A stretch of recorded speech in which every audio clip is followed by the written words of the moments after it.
বেকার যুবকরা ভেবেছিলেন যে বিরোধী দলনেতা এসে এখানকার বেকার যুবক যুবতীদের জন্য কিছু আশাবাদী শোনাবে।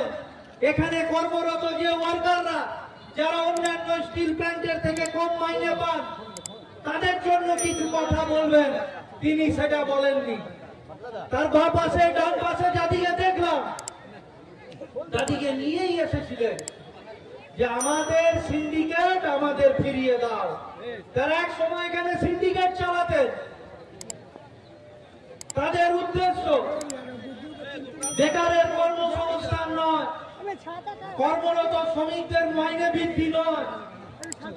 তাদের উদ্দেশ্য যে এখানে যে বিপুল কর্মযজ্ঞ শুরু হয়েছে সেখানে যে টাকা আসবে সেই টাকার প্রতি তাদের নজর।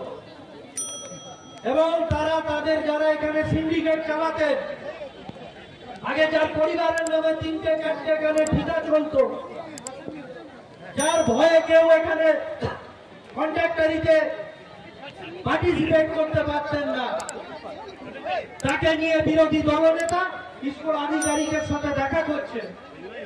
আরে তার নামে তো 17টা ক্রিমিনাল কেস আছে, যে কেসগুলো কোনো পলিটিক্যাল কেস নয়, যে কোনো আন্দোলন করতে গিয়ে